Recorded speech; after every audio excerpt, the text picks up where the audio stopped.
Allah akan membawa keadilan dan kerajaannya atas seluruh dunia.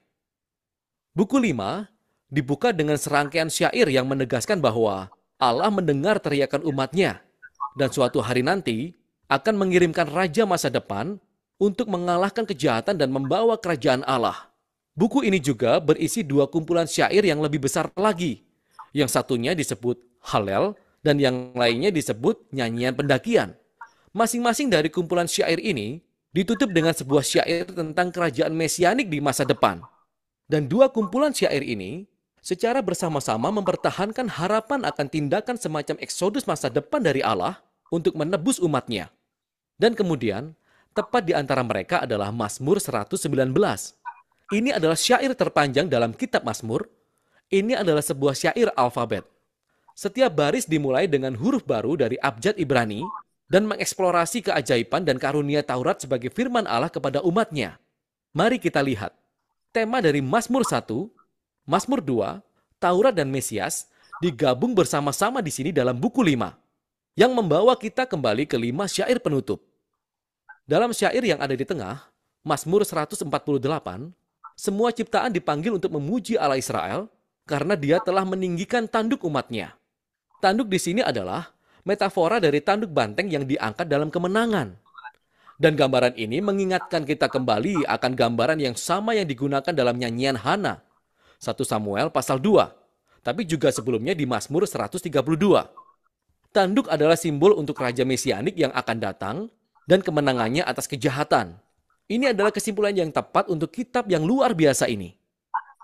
Ada satu hal lagi yang akan kita lewatkan jika kita tidak membaca kitab ini sesuai urutannya.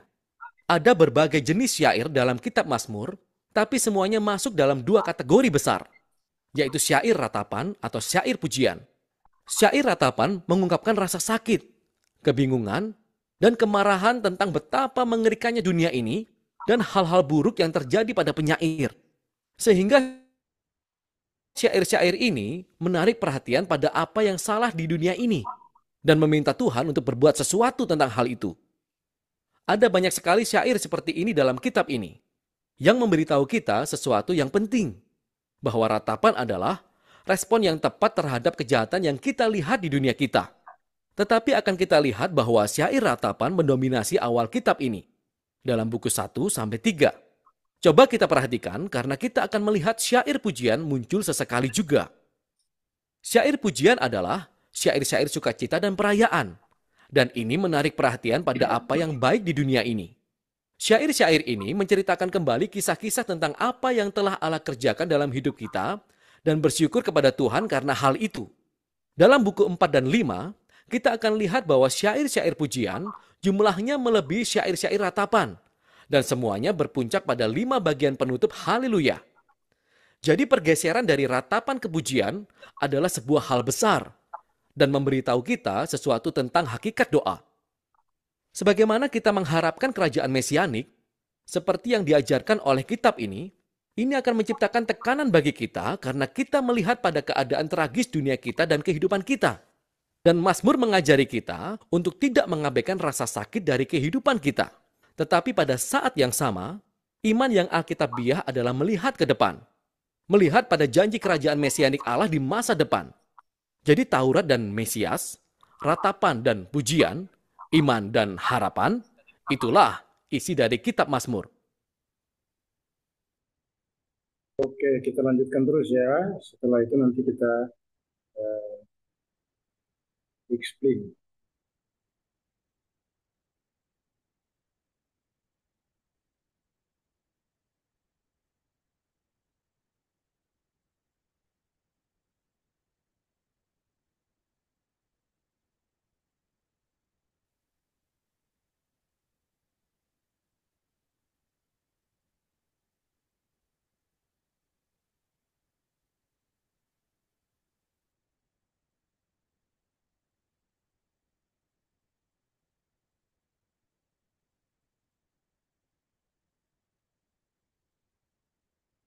Bisa lihat nih?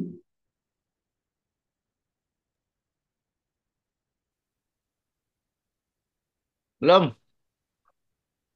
Masuk lagi. Sabar ya.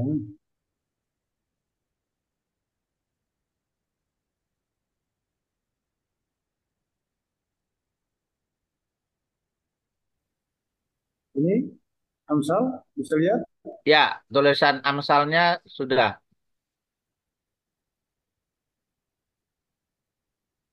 Nah, semua terus yang muncul. Tapi untuk videonya belum, Pastor. Betul. Terima kasih loh, Pak Sri. Iya, Pastor.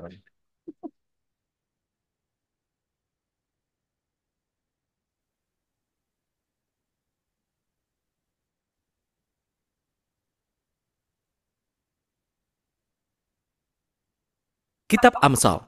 Kata Amsal biasanya mengacu pada pepatah singkat yang menawarkan semacam Belum hikmat. muncul Dan videonya, kitab Pastor. ini berisi banyak hikmat. Tapi hampir semuanya ada di bagian tengah kitab, yaitu di pasal 10 sampai Ini 29. belum. Namun ada Belum. jauh lebih banyak Masih masih blank. PPT kosong putih. Amsal saja. Kalau ini, Ya, ya. Ulang dari awal, Pastor. yang terkandung dalam kitab Amsal, terutama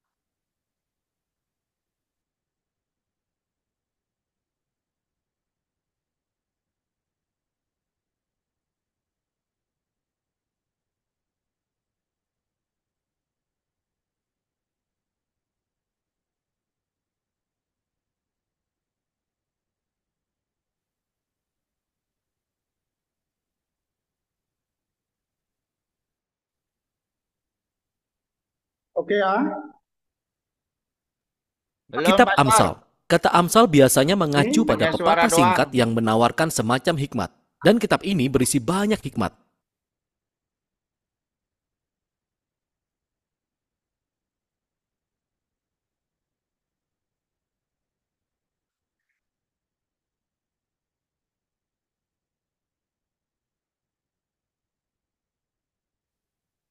kalau ini sudah kelihatan tulisan Amsalnya ya. Iya, Pastor, baru tulisan PPT-nya Tapi keluar, hampir tapi semuanya ada di bagian videonya nggak tengah keluar. kitab, yaitu di pasal Video ini, video Pastor.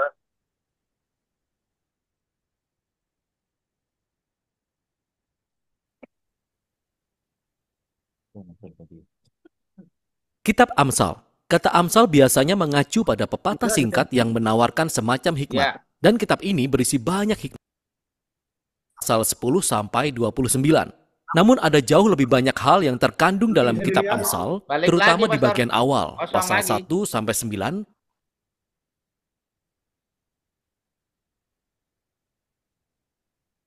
Kitab Amsal. Kata Amsal biasanya mengacu pada Ya, pepatah kalau ini singkat yang muncul, menawarkan semacam hikmat. tinggal di Dan kitab ini berisi banyak hikmat. diperbesar, Pastor. Tapi hampir semuanya ada di bagian tengah kitab, yaitu di pasal 10 sampai 29.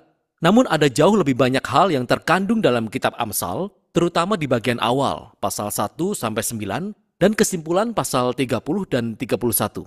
Kitab ini dirancang dengan sebuah pendahuluan, pasal 1 ayat 1 sampai 9, dan bagian ini menghubungkan kitab ini dengan Raja Salomo. Mari kita ingat kembali kisah dalam 1 Raja-Raja pasal 3, Salomo meminta hikmat kepada Tuhan untuk memimpin bangsa Israel dengan baik. Dan Salomo pun dikenal sebagai orang paling bijaksana di masa peradaban kuno, dan kita dapati di 1 Raja-Raja pasal 4, bahwa dia menulis ribuan amsal dan puisi, serta mengumpulkan pengetahuan tentang tumbuhan dan binatang. Jadi Salomo menjadi sumber dari tulisan-tulisan hikmat bangsa Israel.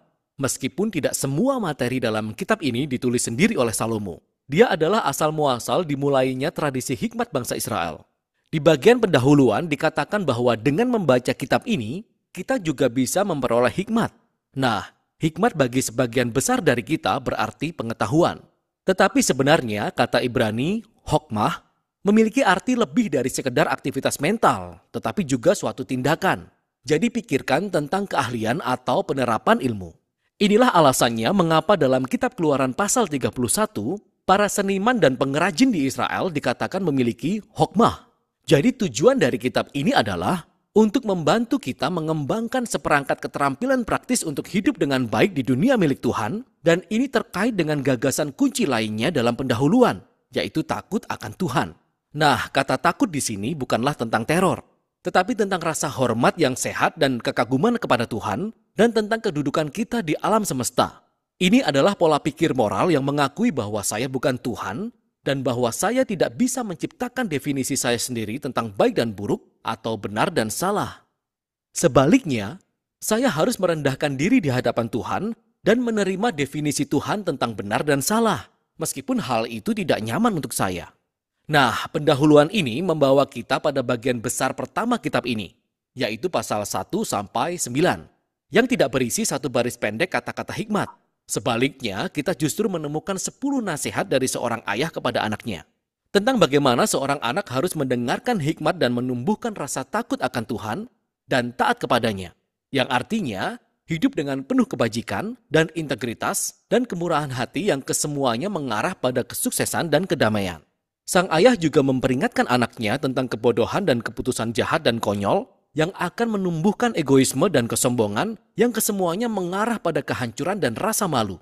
Jadi seorang anak harus membuat pencarian kebijaksanaan dan rasa takut akan Tuhan sebagai tujuan tertinggi dalam hidupnya. Dan cara berpikir ini membentuk logika moral keseluruhan kitab ini. Nah, nasihat dari sang ayah ini memberi petunjuk kepada kita tentang apa literatur hikmat dalam Alkitab itu dan apa perbedaannya dengan bagian Alkitab lainnya. Kitab-kitab ini mengulas tentang bagaimana hidup dengan baik di dunia milik Allah, tetapi hikmat tidak sama dengan hukum, seperti yang diberikan Musa kepada bangsa Israel di Gunung Sinai. Dan hikmat juga tidak sama dengan nubuatan atau ucapan ilahi kepada umat Allah. Sebaliknya, literatur hikmat merupakan akumulasi wawasan umat Allah dari generasi ke generasi tentang bagaimana hidup dengan penuh rasa hormat kepada Tuhan dan sesama. Demikianlah melalui kitab Amsal ini, sekarang kata-kata hikmat manusia dimasukkan sebagai firman dan hikmat Allah kepada umatnya, yang menghubungkan ke hal lain yang akan kita temukan di pasal 1-9. Ada 4 puisi dari wanita hikmat. Di sini, hikmat telah dipersonifikasikan secara puitis sebagai seorang wanita yang meminta umat manusia untuk memperhatikan dan mencarinya. Hikmat mengatakan bahwa dia ditenun ke dalam jaringan alam semesta. Dan karena itu, ketika kita melihat seseorang membuat keputusan yang bijak, ia mengandalkan hikmat. Jadi jika kita melihat seseorang yang bermurah hati atau memiliki integritas seksual atau menegakkan keadilan, ia sedang menggunakan hikmat. Puisi wanita hikmat ini adalah cara yang puitis dan kreatif untuk mengeksplorasi gagasan bahwa kita hidup di alam semesta yang bermoral milik Allah, dan bahwa kebaikan dan keadilan adalah kenyataan objektif yang jika diabaikan bisa membahayakan diri kita sendiri. Jadi takut akan Tuhan dan hidup bijaksana berarti hidup seirama dengan alam semesta. Nah, 2 rangkaian nasihat dari sang ayah dan wanita hikmat ini menciptakan klaim yang kuat tentang kitab ini sehingga kita tidak sekedar membaca nasihat yang baik, tetapi kita sedang membaca undangan Allah untuk belajar hikmat dari generasi-generasi sebelumnya. Sehingga di bagian selanjutnya dari kitab ini, di pasal 10-29, kita menemukan ratusan amsal kuno dan semuanya menerapkan hikmat dengan takut akan Tuhan dalam setiap aspek kehidupan yang bisa kita bayangkan. Keluarga, pekerjaan, lingkungan, persahabatan, seks, pernikahan, uang, amarah, pengampunan, alkohol, hutang, semuanya. Dan semua ini disaring melalui sistem nilai di Amsal 1-9. Nah, semua Amsal ini sangat singkat, mudah diingat, dan sebenarnya bagian kitab ini dimaksudkan untuk menjadi sebuah referensi yang bisa kita baca berkali-kali sepanjang tahun. Dan hal ini menimbulkan masalah penting tentang bagaimana cara yang benar untuk membaca Amsal-Amsal ini. Pertama-tama, sejatinya semua Amsal adalah tentang probabilitas. Jadi kita takut akan Tuhan dan kita membuat pilihan-pilihan yang bijak dan baik, kehidupan kita kemungkinan besar akan berjalan dengan baik. Dan jika kita tidak takut akan Tuhan, kita bodoh. Kehidupan kita mungkin tidak akan berjalan dengan baik. Nah, hal itu seringkali benar tapi tidak selalu demikian. Ini menuntun kita ke poin berikutnya, yaitu bahwa Amsal-Amsal bukanlah janji-janji, bukanlah rumus-rumus kesuksesan. Jadi beberapa Amsal misalnya, takut akan Tuhan memperpanjang umur, tetapi tahun-tahun orang fasik diperpendek. Atau, didiklah orang muda menurut jalan yang patut baginya, maka pada masa tuanya pun ia tidak akan menyimpang daripada jalan itu. Jadi iya, takut akan Tuhan dan menjadi orang yang bermoral, sepertinya akan memperpanjang hidup kita. Dan membesarkan anak-anak di rumah yang penuh kasih sayang, akan membentuk mereka menjadi orang yang baik. Tapi tidak ada jaminan untuk itu. Banyak hal bisa dan seringkali berjalan keliru dalam dunia kita. Dan terakhir, Amsal berfokus pada peraturan umum dan bukan pada hal-hal pengecualian yang sangat banyak jumlahnya. Dan kitab-kitab hikmat sebenarnya tidak mengabaikan hal itu. Pengecualiannya terdapat pada kitab-kitab hikmat lainnya yaitu Ayub dan Pengkhotbah. Dan secara serempak, kitab-kitab ini mengakui bahwa hidup itu terlalu rumit untuk dirumuskan secara sederhana. Karena itulah kita membutuhkan semua kitab hikmat untuk mendapatkan gambaran yang lebih besar. Ini semua menuntun ke bagian akhir kitab ini. 2 koleksi besar puisi-puisi. Puisi-puisi pertama berasal dari seorang pria bernama Agur yang memulai dengan mengakui ketidaktahuan dan kebodohannya sendiri dan kebutuhannya yang besar akan hikmat Allah. Dan kemudian Agur menemukan bahwa hikmat ilahi telah diberikan kepadanya melalui kitab suci yang mengajarkan kepadanya tentang bagaimana hidup dengan baik. Maka Agur disuguhkan kepada kita sebagai teladan bagi pembaca kitab Amsal. Seseorang yang selalu terbuka untuk mendengarkan hikmat Allah melalui kitab suci. Puisi-puisi terakhir berhubungan dengan seorang pria bernama Lemuel. Dia adalah seorang raja non-Israel. Dan dia mewariskan hikmat yang diberikan kepadanya oleh ibunya. Itu adalah panduan untuk menjadi pemimpin yang bijak dan adil. Dan kemudian puisi terakhir adalah puisi akrostik atau alfabet, di mana setiap baris dimulai dengan huruf baru dari abjad Ibrani, dan keseluruhan puisi adalah tentang wanita yang berkarakter mulia. Puisi ini menggambarkan seorang wanita yang hidup sesuai dengan hikmat Amsal, dan menjadi teladan seseorang yang memakai hikmat Allah, dan kemudian menerapkannya menjadi keputusan praktis dalam kehidupan sehari-hari, di tempat kerja atau di rumah, di keluarga dan di komunitasnya. Jadi kitab ini diawali dengan nasihat dari seorang ayah kepada anaknya tentang mendengarkan wanita hikmat. Dan sekarang, kitab ini ditutup dengan menyuguhkan kata-kata dari seorang ibu kepada anaknya tentang seorang wanita yang hidup dengan bijak. Kitab Amsal diperuntukkan bagi semua orang di setiap musim kehidupan. Ini adalah panduan untuk hidup dengan bijak dan baik di dunia baik milik Allah. Dan itulah isi kitab Amsal.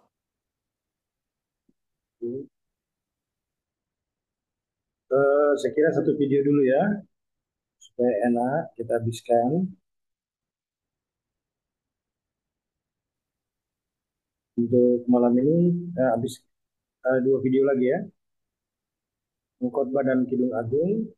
Nanti setelah itu kita lihat explanation-nya.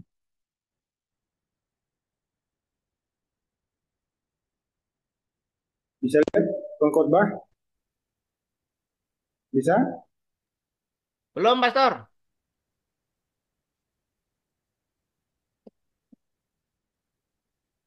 Kitab Kidung Agung. Ini adalah kitab yang Bisa? Bisa Ya, lihat? bisa. Ini bisa. Coba ya, saya coba ke Kitabnya Pengkhotbah tapi munculnya Kidung Agung, Pastor. Di PPT-nya Pengkhotbah. Kitab Kidung Agung. Ini adalah kitab yang Kidung terkenal Agung ini, dalam Pengkhotbah. Alkitab namun tidak begitu dipahami. Wali ini. Dibalik. Ya. Nah, itu berarti Kidung Agung, Pastor.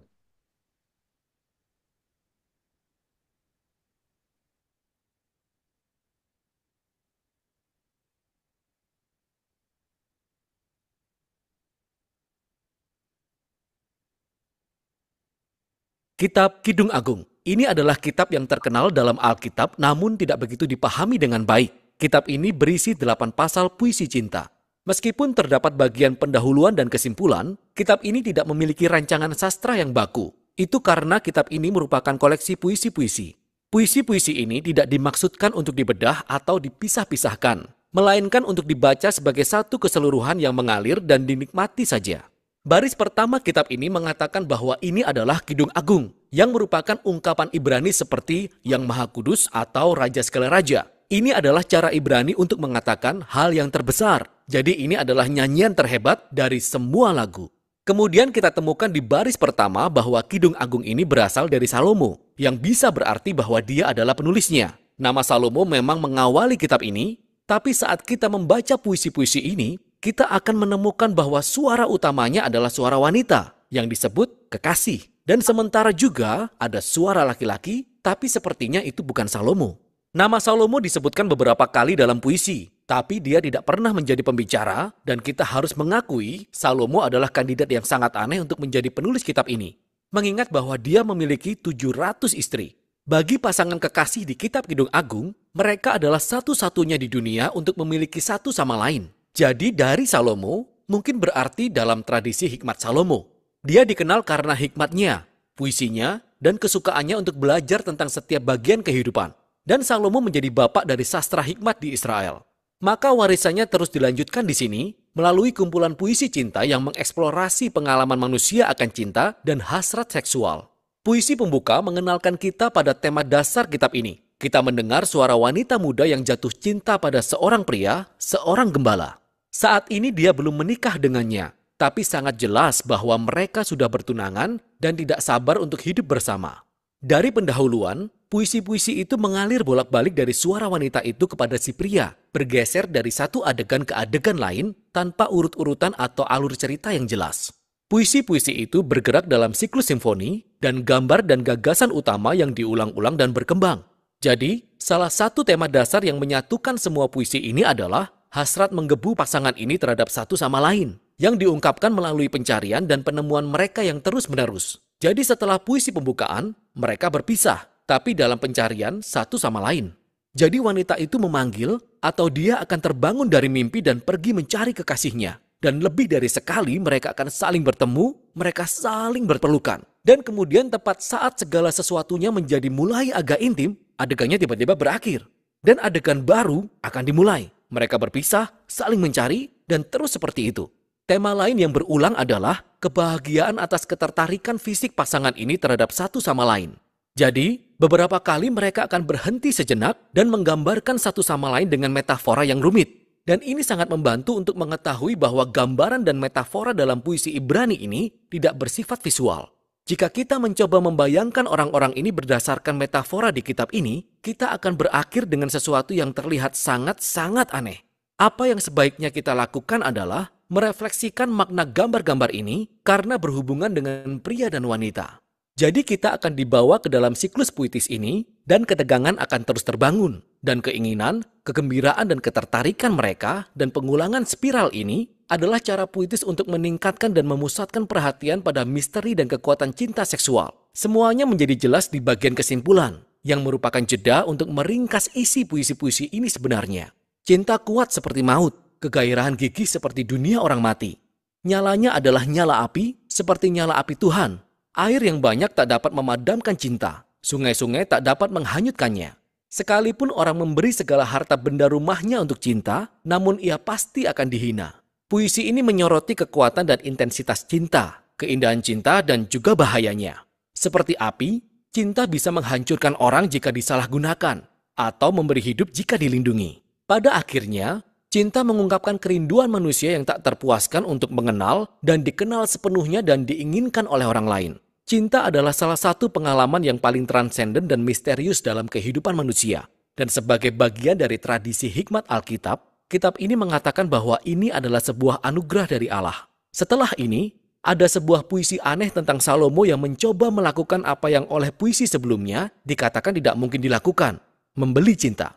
Wanita itu menolak tawaran Salomo. Dan kemudian kitab ini diakhiri dengan pria dan wanita itu. Mereka sekali lagi berpisah dalam pencarian satu sama lain. Si pria memanggil untuk mendengar suara si wanita memintanya untuk melarikan diri bersamanya. Dan begitulah kitab ini berakhir. Benar-benar akhir yang menggantung. Tapi itu sangat mirip cinta, yang tidak pernah benar-benar bisa disimpulkan karena selalu ada lebih banyak untuk ditemukan dan dikejar dari kekasih kita. Jadi cinta sejati tidak memiliki sebuah akhir. Begitu juga dengan kitab ini. Sekarang di sepanjang sejarah, pertanyaan besar yang diajukan oleh Kidung Agung adalah, mengapa ada puisi cinta di dalam Alkitab? Ada 3 interpretasi utama kitab ini di sepanjang sejarah. Dalam tradisi Yahudi, kitab ini telah dibaca sebagai alegori. Setiap tokoh merupakan simbol.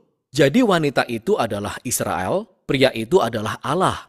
Dan cintanya adalah simbol perjanjian antara Allah dan Israel yang dibuat di Gunung Sinai dan pemberian Taurat. Pandangan ini merasuk ke dalam tradisi Kristen, namun tokohnya berganti. Jadi ini tentang kasih Kristus bagi umatnya, yaitu gereja. Dan penafsiran ini diilhami oleh kata-kata Paulus dalam Efesus 5, bahwa cinta seorang suami Kristen untuk istrinya adalah simbol kasih Kristus bagi gereja. Yang menarik adalah bahwa dalam 100 tahun terakhir, penemuan arkeologi di antara tetangga kuno Israel dan Mesir serta Babel telah menghasilkan banyak jenis puisi cinta kuno yang bahasa dan gambarannya sangat mirip dengan Kidung Agung. Kita melihat bahwa puisi cinta adalah bagian penting dari lingkungan budaya Israel yang telah menuntun sebagian besar ilmuwan saat ini untuk melihat Kidung Agung seperti apa yang dibawakannya. Sebuah susunan puisi cinta Israel yang merefleksikan kasih karunia ilahi. Tapi, bukan berarti itu hanya sekedar puisi cinta yang kuno. Ada ciri utama puisi-puisi ini yang menonjol saat kita membacanya sebagai bagian dari perjanjian lama. Dan itu adalah penggunaan gambaran taman yang luar biasa. Ada gema yang kuat dari Taman Eden dan pemandangan indah antara pasangan yang sudah menikah di pasal-pasal awal kitab Kejadian. Jadi gambaran laki-laki dan perempuan yang telanjang dan rentan, tapi benar-benar menyatu dan aman dengan satu sama lain. Inilah yang bergema di latar belakang Kidung Agung.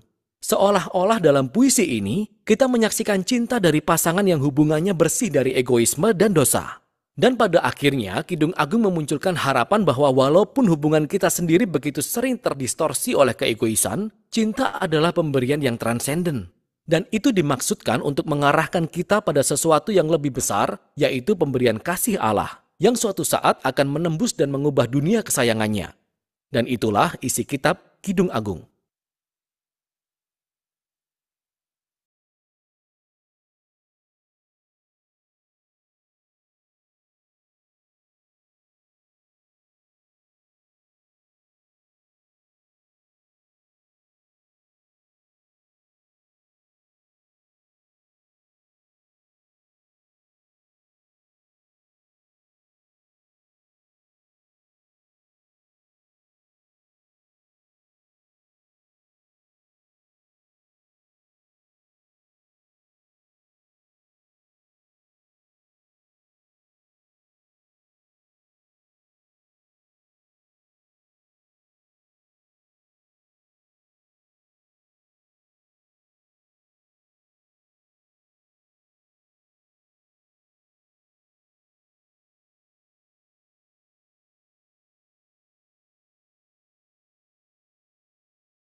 Teman-teman bisa lihat pengkhotbah? Belum. Kalau begini, bisa? Ya, Dari kitab hikmat dalam Alkitab dan diawali dengan kalimat ini. Inilah perkataan Kohelet, anak Daud, raja di Yerusalem.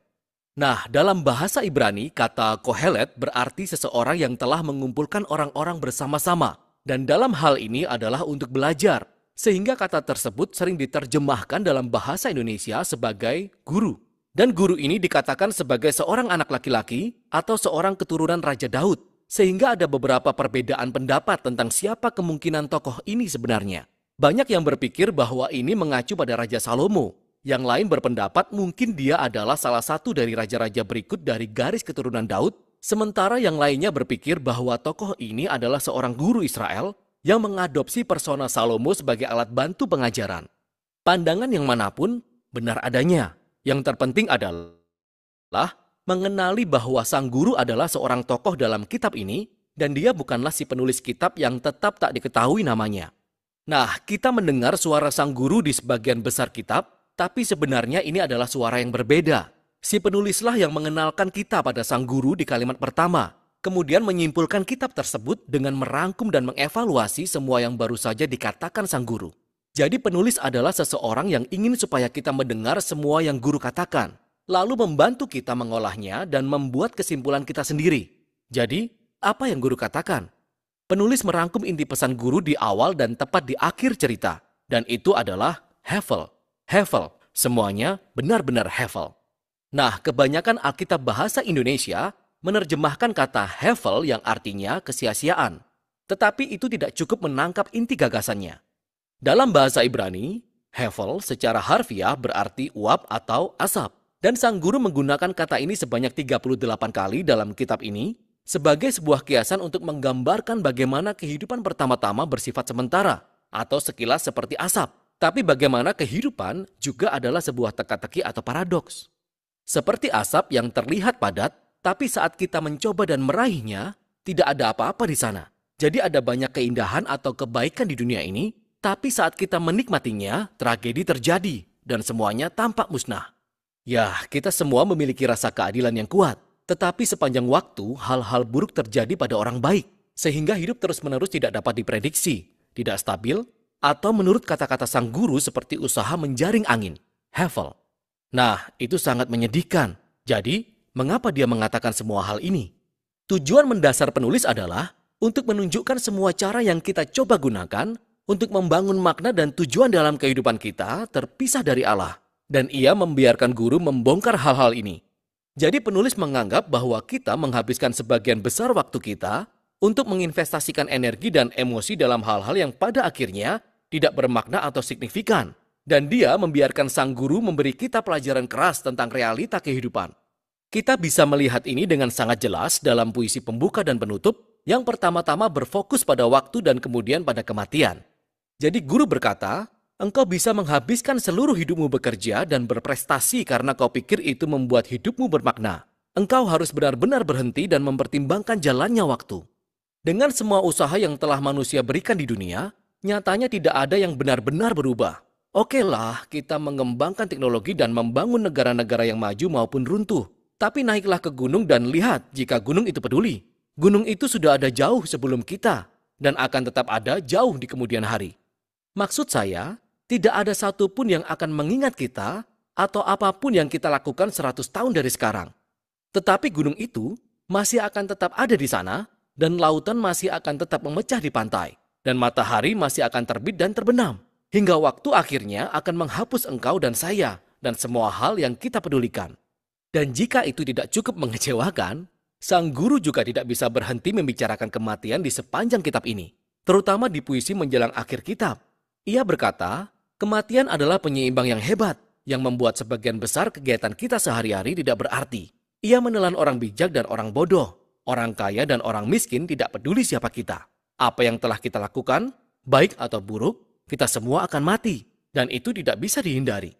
Jadi dengan kedua gagasan ini, sang guru terus memperhitungkan semua aktivitas dan harapan palsu yang ke dalamnya kita investasikan hidup kita untuk menemukan makna dan arti seperti kekayaan atau karir, atau status sosial, atau kesenangan. Jadi engkau pikir bekerja keras akan membuat hidup layak dijalani? Pikirkan tentang stres dan banyak pengorbanan yang ditimbulkan. Semua kekhawatiran dan malam-malam tanpa tidur. Dan saat engkau akhirnya berhasil mendapatkan kekayaan, engkau akan terlalu tua untuk menikmatinya. Kemudian pada saat engkau harus mewariskannya kepada seseorang, mereka bahkan mungkin bukan orang yang peduli dengan apapun yang telah engkau kerjakan. Atau mungkin engkau berpikir kesenangan akan membuat hidup layak untukmu. Lakukanlah, pergilah berlibur, berpesta di akhir pekan, toh Senin selalu tiba. Hevel, semuanya benar-benar hevel. Jika demikian, apa yang menjadi anjuran guru? Bahwa kita menjadi hedonis murni atau relativis? Tidak, itu pun akan menjadi hevel juga. Sang guru mengakui gagasan dari Amsal, yaitu hidup dengan hikmat dan takut akan Tuhan. Bahwa kedua hal ini memiliki manfaat nyata. Secara keseluruhan mungkin hidup menjadi lebih baik bagi kita. Tapi masalahnya adalah bahwa bahkan hidup dengan hikmat dan takut akan Tuhan itu juga hevel. Karena keduanya tidak menjamin sebuah hidup yang baik. Orang baik meninggal dengan tragis. Dan orang jahat hidup lama dan makmur. Ada terlalu banyak pengecualian. Dan bahkan hikmat adalah hevel. Sekali lagi ini bukan berarti kesia-siaan. Tapi sebuah teka-teki. Hikmat tidak bekerja seperti yang kita kira di sepanjang waktu. Jadi, bagaimana cara untuk melangkah ke depan di tengah semua hevel ini? Dan di sini secara paradoks, sang guru menemukan kunci pada kesenangan yang sejati dari hidup di bawah matahari, yaitu menerima hevel.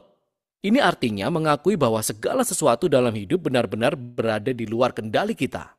Dalam sekitar 6 waktu yang berbeda pada beberapa momen paling suram dalam monolognya, sang guru berbicara tentang anugerah Allah, yaitu kenikmatan akan hal-hal baik sederhana dalam hidup, seperti persahabatan atau keluarga, makanan enak atau sebuah hari yang cerah. Kita tidak bisa mengendalikan hal-hal ini, dan tentu pula hal-hal ini tidak dijamin akan datang pada kita. Tetapi itulah keindahannya. Ketika saya memutuskan untuk memilih sebuah sikap penuh kepercayaan pada Tuhan, Hal itu membebaskan saya untuk dengan mudah menikmati hidup saya sebagaimana saya benar-benar mengalaminya. Tidak seperti yang saya bayangkan. Karena bahkan harapan saya tentang bagaimana seharusnya hidup itu, pada akhirnya adalah hevel, hevel. Segala sesuatu di bawah matahari benar-benar hevel. Dan demikianlah perkataan sang guru sebelum berakhir. Tepat di bagian akhir ini, penulis berbicara lagi dan dia memberikan kesimpulannya. Dia berkata bahwa perkataan sang guru sangat penting untuk kita dengar. Ibarat tongkat gembala yang ujungnya runcing yang mungkin menyakitkan saat menyentuh kita, tapi penulis berkata bahwa sang guru mencoba menyodok kita agar kita bergerak ke arah yang benar menuju hikmat yang lebih besar.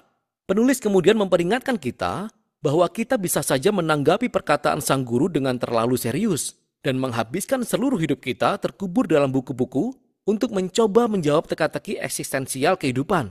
Jangan mencobanya, kata penulis, karena kita tidak akan pernah sampai ke sana. Sebaliknya, penulis menawarkan kesimpulannya sendiri yaitu, takutlah akan Allah dan berpeganglah pada perintah-perintahnya. Karena ini adalah kewajiban setiap orang. Karena Allah akan membawa setiap perbuatan ke pengadilan yang berlaku atas segala sesuatu yang tersembunyi.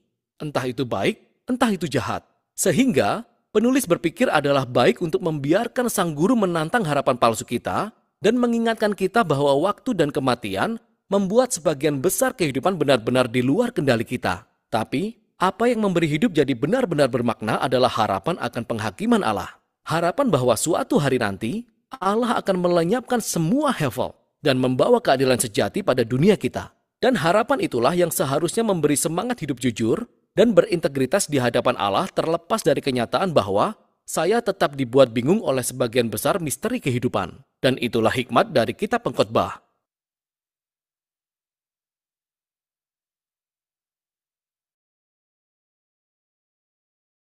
Ya, mungkin kita break dulu sebentar. Nanti kita masuk di bagian-bagian tertentu yang menjadi pendalaman ya. Boleh begitu? Baik, Pastor. Siap, Pastor, siap.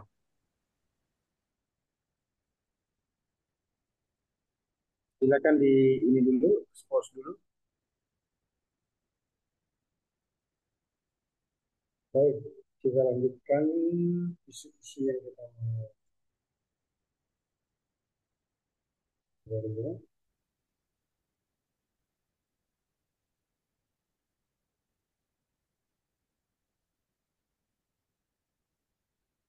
Bisa lihat?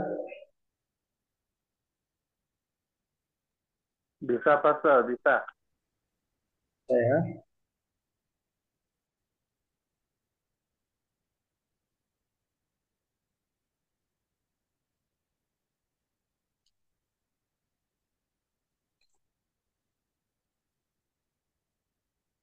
Tujuh model pelayanan menurut Ester 4 ayat 1 sampai dengan ayat yang ke-7 ya. Saya akan bacakan buat kita dulu. Kitab Ester 7.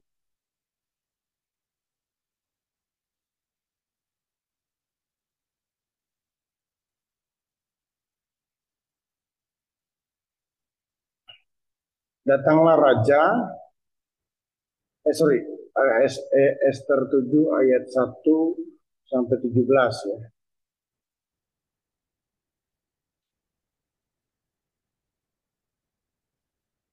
Jadi dia ada 17 ayat. Datanglah raja dengan Haman untuk dijamu oleh Ester sang ratu. Ayat 1 ya dan seterusnya. Pada hari yang kedua itu, sementara minum anggur, bertanyalah pula raja kepada Ester, apakah permintaanmu, hai Ester? Niscaya akan dikabulkan. Dan apakah keinginanmu? Sampai setengah kerajaan sekalipun akan dipenuhi. Maka jawab Ester sang ratu, ya raja, jikalau hambamu mendapat kasih raja dan jikalau baik pada pemandangan raja, karuniakanlah kiranya kepada hambamu nyawa hamba atas permintaan hamba dan bangsa hamba atas keinginan hamba. Ayat yang keempat, karena kami hamba serta bangsa hamba telah terjual untuk dipunahkan, dibunuh dan dibinasakan. Jikalau seandainya kami hanya dijual sebagai budak laki-laki dan perempuan, niscaya hamba akan berdiam diri. Tetapi malapetaka ini tiada taranya di antara bencana yang menimpa raja. Maka bertanyalah Raja Ahasiwerus kepada Ester sang ratu, siapakah orang itu dan di manakah dia yang hatinya mengandung niat akan berbuat demikian? Lalu jawab Ester, penganiaya dan musuh itu ialah Haman, orang jahat itu. Maka Haman pun sangatlah ketakutan di hadapan raja dan ratu. Lalu bangkitlah raja dengan panas hatinya daripada minum anggur dan keluar ke taman istana. Akan tetapi Haman masih tinggal untuk memohon nyawa kepada Ester sang ratu karena dia melihat bahwa telah putus niat raja untuk mendatangkan celaka kepadanya. Ayat 8, ketika raja kembali dari taman istana ke dalam ruangan minum anggur, maka Haman berlutut pada kaki tempat Ester berbaring. Maka tita raja, masih jugakah ia hendak menggagahi sang ratu di dalam istanaku sendiri? Tak kala tita raja itu keluar dari mulutnya, maka diselubungi oranglah muka Haman. Sembah Harbona, salah seorang sida-sida yang di hadapan raja, lagi pula tiang yang dibuat Haman untuk Mordekai, orang yang menyelamatkan raja dengan pemberitahuannya itu, telah berdiri di dekat rumah Haman. 50 hasta tingginya, lalu tita raja sulakan dia pada tiang itu. Kemudian Haman disulakan pada tiang yang didirikan untuk Mordekai, maka surutlah panas hati raja. Pada hari itu juga Raja Ahasiwerus mengaruniakan harta milik Haman, seteru orang Yahudi kepada Ester, sang ratu, dan Mordekai masuk menghadap raja, karena Ester telah memberitahukan apa pertalian Mordekai dengan dia. Maka raja mencabut cincin materai yang diambil daripada Haman, lalu diserahkannya kepada Mordekai. Dan Mordekai diangkat oleh Ester menjadi kuasa atas milik Haman.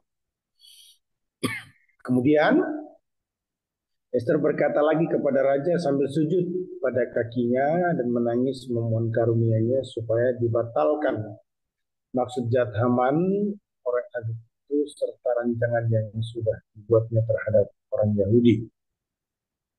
Maka raja mengulurkan tongkat emas kepada Ester, lalu bangkitlah Ester dan berdiri di hadapan raja.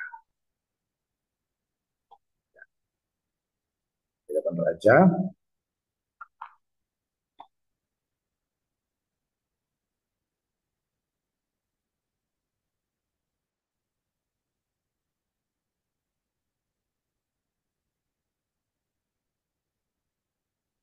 Nah, itu dampak daripada peristiwa dari Ester 4 ayat 1 sampai 17 ya. Yang saya bacakan itu tadi adalah Ester 7 ayat 1 sampai dengan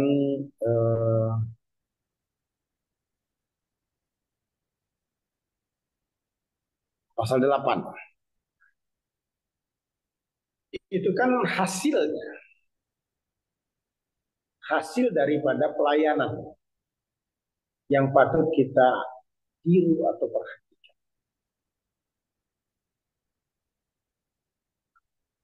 Tapi bagaimana mencapai hal tersebut dijelaskan lebih dulu di dalam Ester 4 ayat 1 sampai 17. Ya, jadi saya ulangi bahwa Ester 7 ayat 1 sampai dengan seterusnya sampai pasal 8 itu bicara tentang result hasil perjuangan Ester di dalam istana. Nah, yang perlu kita ketahui adalah modelnya, caranya Ester bisa sampai ke situ. Perhatikan. Yang pertama, ya,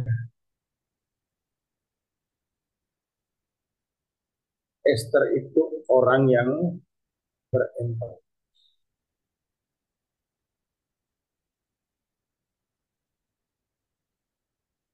Setelah mereka mengetahui segala yang terjadi itu, ia mengoyakkan pakaiannya. Tentu ayat sebelumnya pasal 3 ada hubungannya. Lalu memakai kain abu kemudian keluar berjalan sambil melonglong dengan nyaring dan pedih. Dengan demikian datanglah dia sampai ke depan pintu gerbang istana raja karena seorang pun tidak boleh masuk pintu gerbang raja dengan berpakaian kain.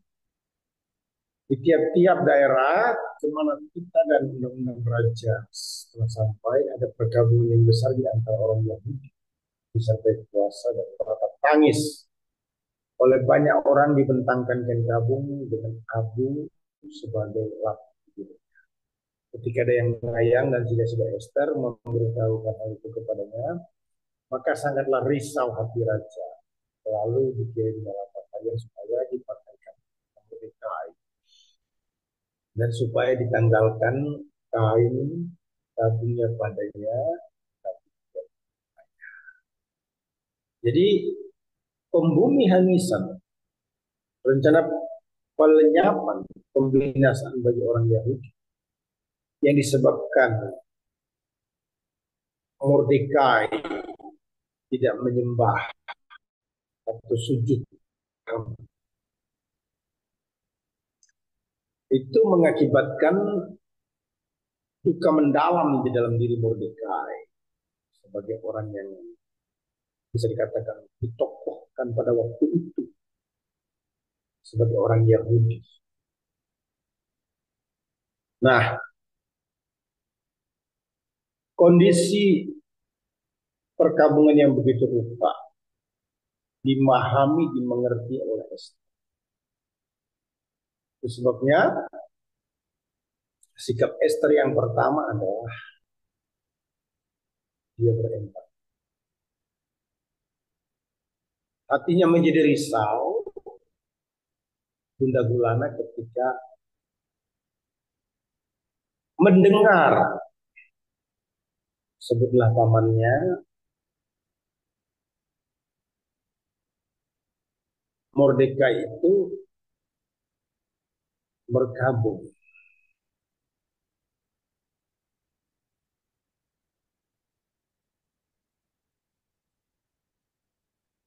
Sampai-sampai dia mengirimkan pakaian supaya Mordekai berhenti dari perkabungan.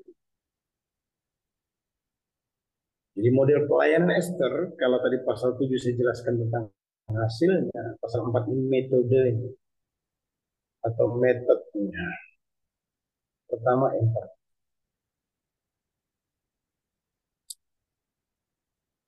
Kita juga susah melakukan pelayanan kalau tidak ada empati. Empati itu bukan hanya bicara tentang mengetahui kepentingan keperluan, tapi turut merasakan apa yang dirasakan oleh orang. Seperti yang dialami oleh Esther. Dia mencoba untuk ada di posisi Mordekai. Sehingga dia menjadi risau hati, susah, dan bertindak untuk menurunkan pakaian supaya Mordekai mengganti pakaian itu. Kemudian yang kedua, ada bantuan. Jadi empati itu tidak cukup, tapi juga perlu yang namanya health menol, bisa menolong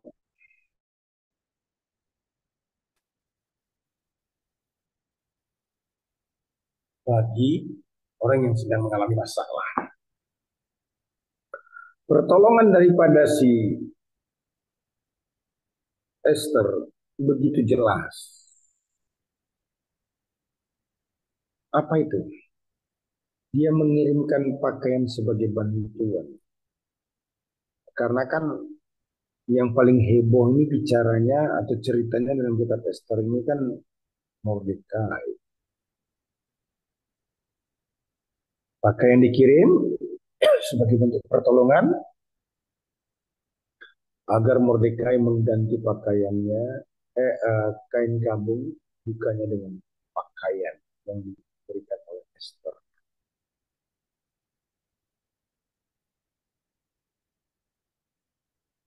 Yang ketiga, dia membangun tim yang solid. Perhatikan ayat yang kelima. Maka Esther memanggil Hattach, salah seorang dari sida-sida raja-raja yang ditetapkan baginda melayani dia, lalu memberi perintah kepadanya menanyakan Mordekai untuk mengetahui apa artinya dan apa sebabnya hal itu. Maksudnya apa artinya dan apa sebabnya.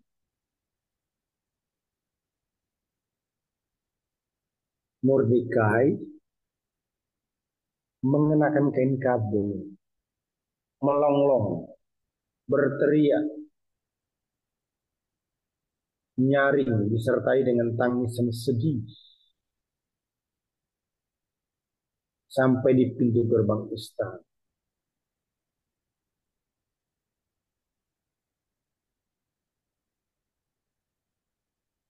Nah, solidnya si Esther ini dalam pelayanan membangun tim itu dia tidak sendiri, tapi dia mencoba untuk melibatkan yang bernama Hatta. Hatta dipanggil oleh Esther ya, supaya tanya kepada Mordekai apa maksud daripada tindakan Mordekai berkabung dan menolak pakaian pengganti perkabungan yang diberikan Esther lewat si Hatta. Ada empati, itu step 1 dalam pelayanan. Step 2, memberikan bantuan. Step 3, membangun tim yang solid.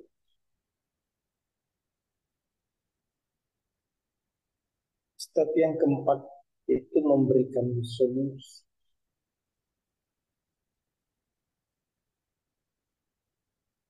Coba ya perhatikan ya, ayat 5 ulangi ya.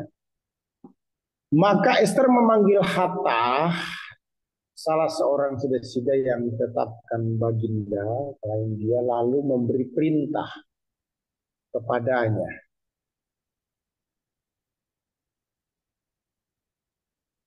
Menanyakan Mordekai untuk mengetahui. Kata mengetahui di sini kepentingannya apa? Untuk memberikan solusi.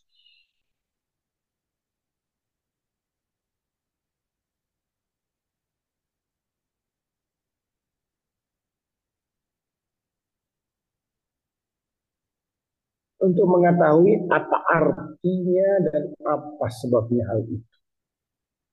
Ayat 6, lalu keluarlah Hatta mendapatkan Mordekai di lapangan kota yang di depan pintu gerbang istana raja.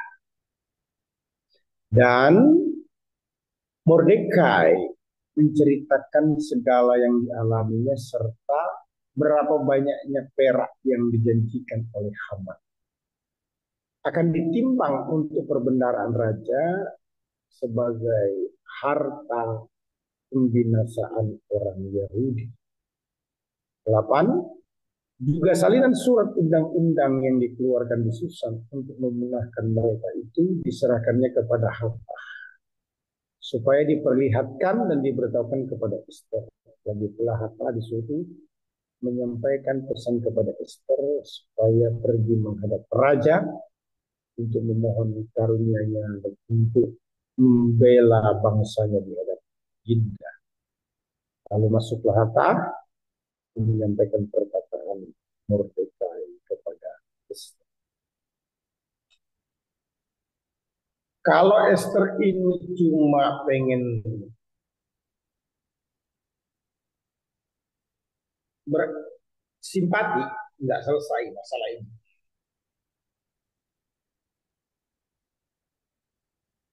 Jadi empati itu step 1 dalam pelayanan. Diikuti step 2 memberi bantuan. Diikuti step 3 membangun tim yang solid. Diikuti step keempat memberikan solusi.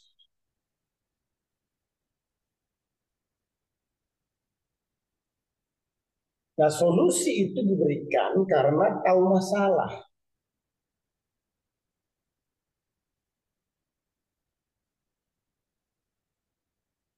Tahu masalah yang sesungguhnya.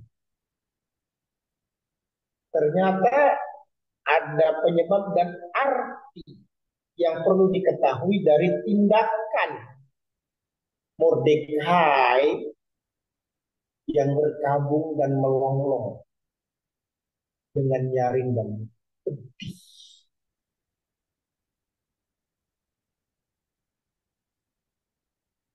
Nah, itu bukti ingin memberikan solusi. Ada komitmen untuk menolong, memberikan solusi. Caranya bagaimana? Ya, caranya harus tahu dulu akar permasalahannya. Anggaplah Esther tidak tahu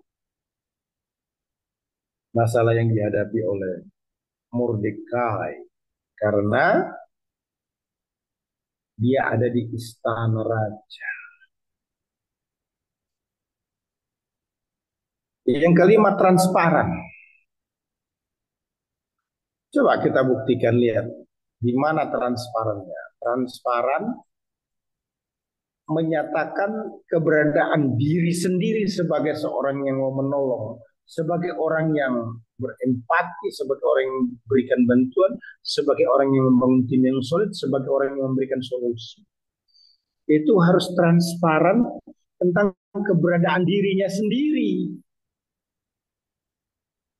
Jadi nggak sok jago, sok hebat, tidak. Coba perhatikan ayat 10 sampai 11. Akan tetapi Esther menyuruh Hathach memberitahukan kepada Mordekai. Jadi setelah Mordekai jelaskan keberadaan kondisi dirinya dan seluruh orang Yahudi yang akan dimusnahkan, dibantai, dibunuh, dihanguskan berdasarkan surat perintah yang sudah dilegitimate oleh raja, ya, maka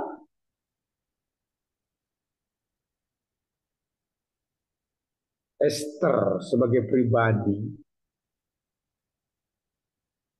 yang diberitahu oleh Mordekai lewat Haman tentang kondisi tersebut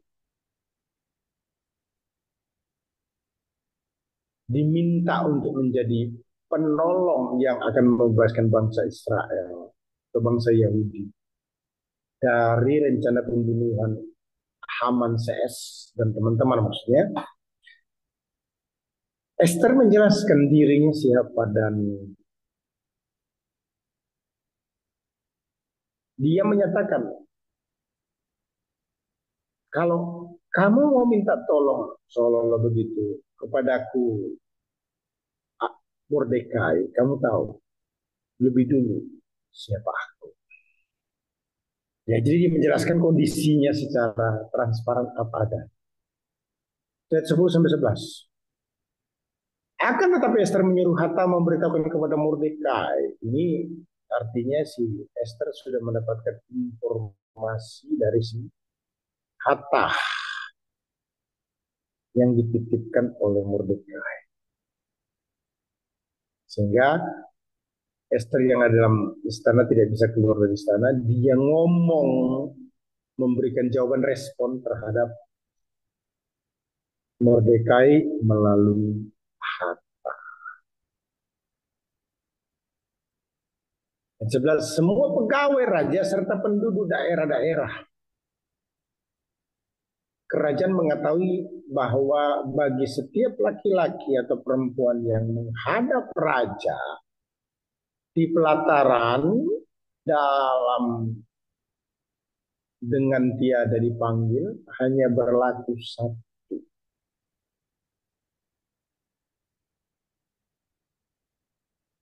undang-undang, yakni hukuman mati. Hanya orang yang kepadanya raja mengulurkan tongkat emas yang akan tetap hidup. Dan aku selama 30 hari ini tidak dipanggil menghadap raja.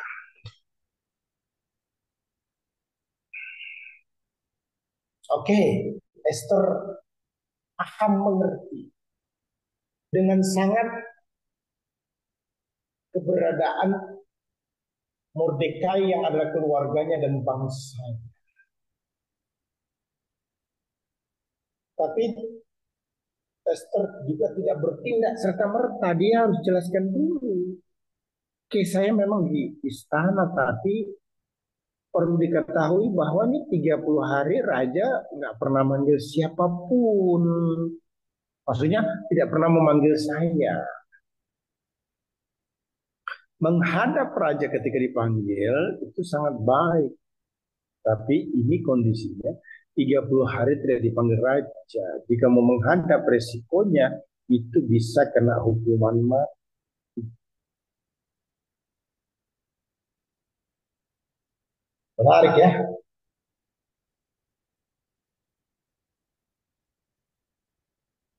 Apa yang bisa kita pelajari?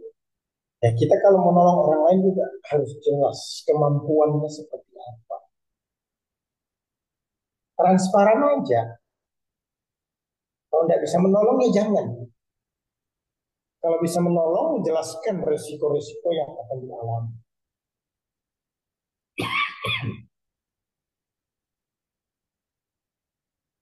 Menjadi pahlawan, penolong bagi orang lain yang mengalami kesesatan, itu bagus.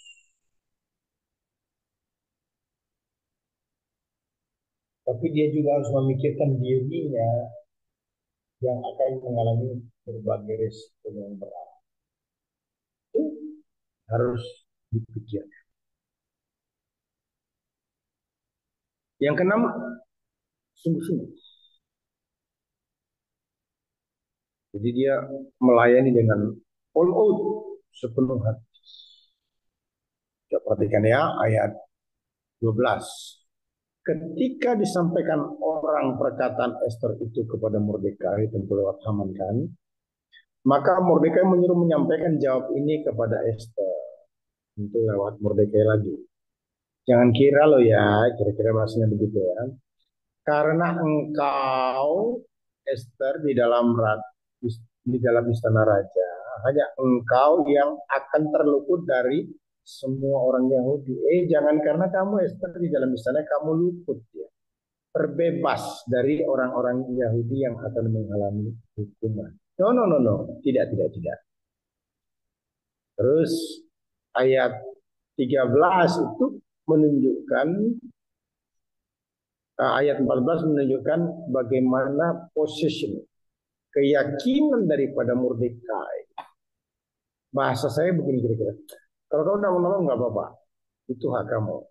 Tapi jangan lupa, dengarkan saya di ayat 14. Sebab sekalipun engkau pada saat ini berdiam diri saja. Wah, menarik. Kalau kamu nggak mau, Esther, buat apa-apa diam diri saja. Bagi orang Yahudi akan timbul juga pertolongan dan kelepasan dari pihak lain. Dan engkau dengan kaum keluargamu akan binasa. Jadi Esther, kamu kalau nggak mau, Tuhan akan buka jalan dengan menggunakan orang lain. Dan kamu akan binasa. Tapi dengar ya. Seolah begitu waktu itu berkata, siapa tahu nih Esther, Mungkin justru untuk saat yang seperti ini engkau beroleh kedudukan sebagai ratu. Jangan-jangan, Esther, ini adalah jalan langkah kamu menjadi ratu untuk bisa bertemu dengan raja, menolong orang-orang Yahudi yang akan dibunuh hanguskan. Gitu ya.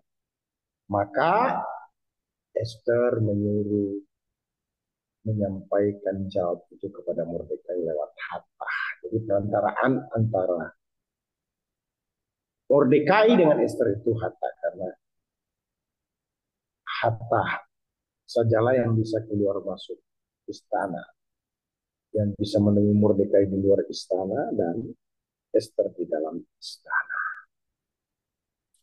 Ayat 16, pergilah, kumpulkanlah semua orang Yahudi yang terdapat di Susan dan berpuasalah untuk aku. Janganlah makan dan janganlah minum 3 hari lamanya, baik waktu malam, baik waktu siang. Aku serta dayang-dayangku pun akan berpuasa demikian, dan kemudian aku akan masuk menghadap raja. Sungguh pun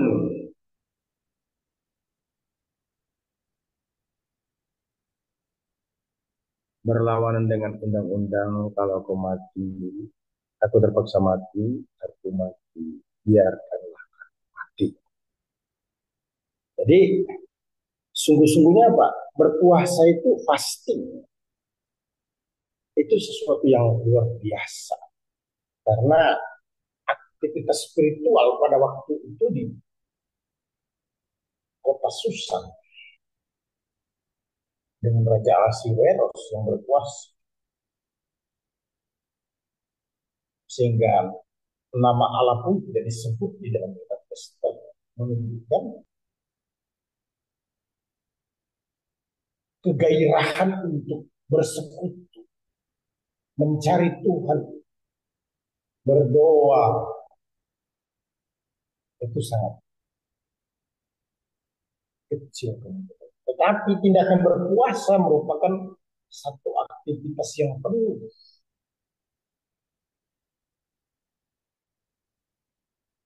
Tidak melakukan apapun juga, kecuali berpuasa. Selama 3 hari loh, tidak makan dan tidak minum.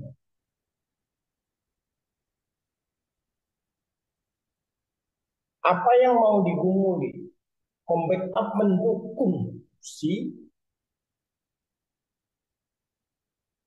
Esther yang akan menghadap raja. Jadi sungguh-sungguh di sini ini permohonan agar berpuasalah bangsa itu untuk dirinya si Esther. Seolah-olah Esther berkata, tolong nih, saya akan menghadap raja. Ya, mestinya sih mati nantinya setelah menghadap. Tapi kita perlu tetap untuk melakukan. Saya akan mewakili bangsa Yahudi untuk menghadap Raja Ahasuerus. Untuk itu tolonglah saya agar dalam prosesnya ini semua berjalan dengan baik. Israel berpuasalah untuk diri.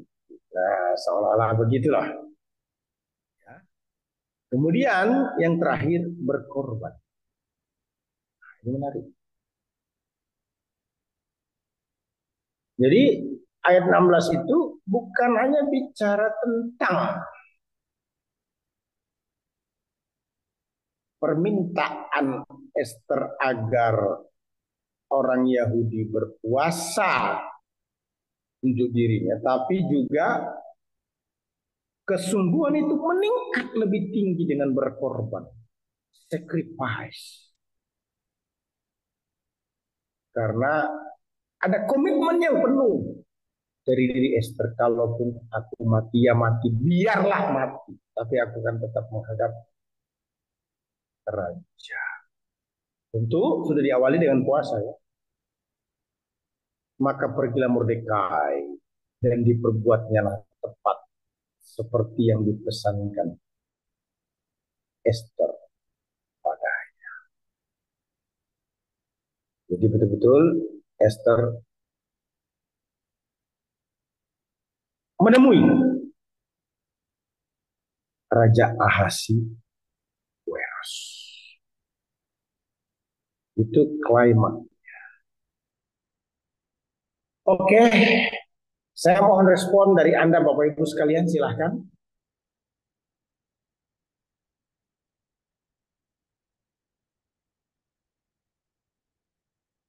Silakan.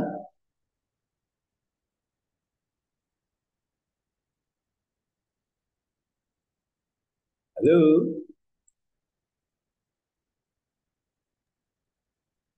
Halo. Bagaimana responnya?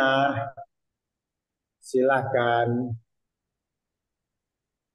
Ya, melihat dari kitab Esther ini, di tengah mereka sedang ada di dalam pembuangan luar biasa, sekalipun di situ tidak disebutkan kata Tuhan, tetapi kita tahu bahwa bangsa Yahudi adalah bangsa yang percaya kepada Yahweh, kepada Allah yang hidup.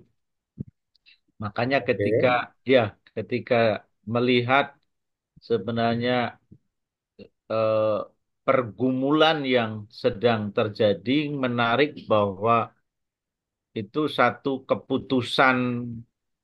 keputusan yang mempertaruhkan nyawa, tetapi sekaligus merupakan keputusan iman yang tentunya menjadi teladan bagi kita di tengah eh, dunia sekarang ini yang juga tidak mudah. Bagaimana kita itu tetap bisa mempertahankan iman, mempertahankan iman, mempertahankan reputasi, mempertahankan pelayanan yang juga tidak mudah. Tapi di sini secara khusus saya belajar meneladani tentunya dari Esther dan Mordekai ini menjadi satu contoh teladan di tengah-tengah kita hidup, termasuk juga dalam pemerintahan ya.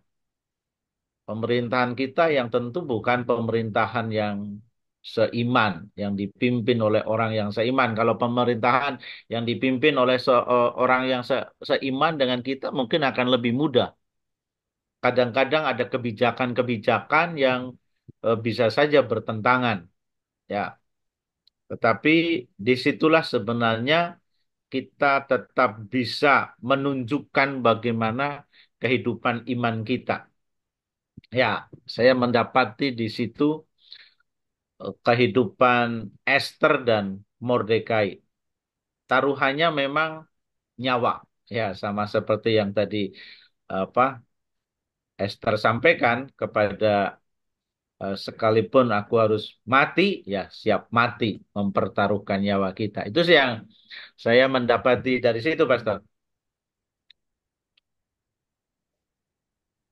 Ya, terima kasih Pak Pendeta Sri ya. Dalam perjalanan iman saya menjadi teman bagi Pak Pendeta Sri yang konsisten dalam pelayanan, mulai bersama-sama dalam satu penggembalaan yang besar, kemudian memulai pelayanan sendiri dan tidak pernah meninggalkan penggembalaannya. Itu luar biasa.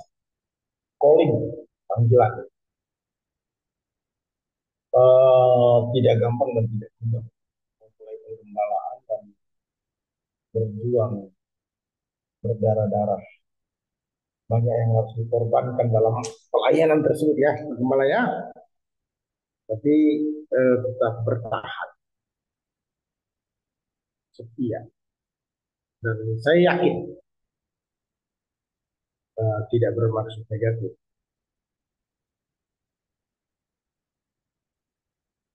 Pasrik sendiri sebagai pendeta gembala tidak akan tahu apa yang orang lain akan cerita. Tapi biasa cerita itu akan tidak terdengar oleh orang yang bersangkutan karena biasanya sudah meninggal. baru segala kebaikan, kesetiaan, loyalitas, pengorbanan itu disampaikan dan didengungkan kepada keluarga yang selalu begitu ya. Sudah, termasuk saya juga nanti kalau Betul, mati. Pastor. Eh, kalau acara duka kan selalu begitu ya Mas Ria, apa benar ya? Semua orang berbicara tentang kabar baik, good news tentang kita yang sudah meninggal. Ini tidak berkata Pak Sri cepatlah meninggal, bukan begitu ya. Ini cuma eh, ilustrasi saja yang mungkin ada kebenaran yang akan terjadi. Jadi orang-orang akan cerita yang baik tentang kita itu, ya itulah yang manusia ya. Semestinya waktu hidup kita ya dengarnya ya. Tapi justru kita sudah mati tidak dengar. Bagaimana kita? Jadi orang itu bicara tentang kita setelah kita mati. Yang mendengarkan bukan kita yang meninggal, tetapi orang yang masih hidup.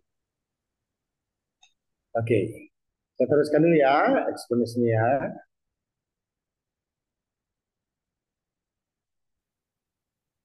Bisa lihat?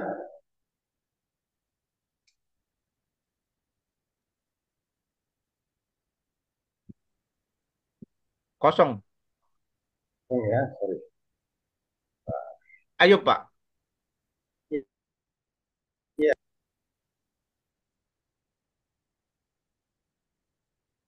judulnya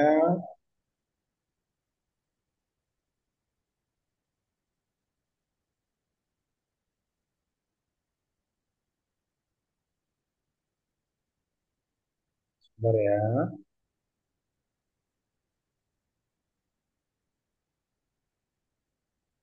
Bisa lihat? Ayo. Ya.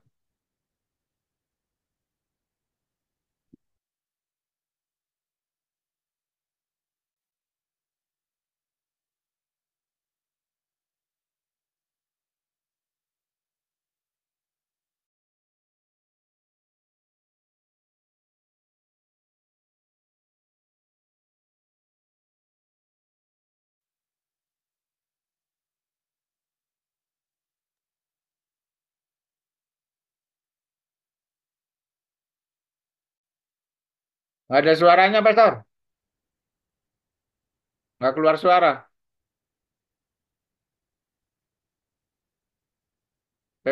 PPPT-nya udah keluar, tapi suaranya Pastor nggak keluar.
Iya, sudah bisa dengar suara saya? Ya, Bisa? jelas. Ya, Sorry, ini ada trouble. ya, connecting to audio audionya ya kayaknya seperti tadi nggak keluar, Pastor. Tapi sekarang udah kedengaran. Udah ya. Udah. Oke, terima kasih, Basri. Oke. Sekarang PowerPoint-nya dulu nih. Ya, Gimana PowerPoint bisa kelihatan? ya, udah. Bisa? Bisa, bisa.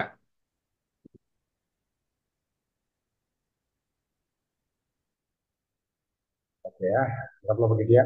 Bukti kesalehan Ayub. Nah, ini kita lihat yang dari kitab Ayub ya. Dia eh, saleh dibuktikan dalam pencobaannya itu pasal 1 sampai pasal 2 sebagai pengantar daripada kitab Ayub. Dijelaskan dalam pasal 1 ayat 1 sampai 5, Ayub itu orang yang saleh, yang diberkati. Punya kebesaran rohani, punya kebesaran jasmani, punya kebesaran jiwani. Rohani itu dia memiliki kesalehan, jasmani dia memiliki harta, jiwani itu dia Sorry, memiliki. Pastor, PPT-nya hilang lagi. Iya ya.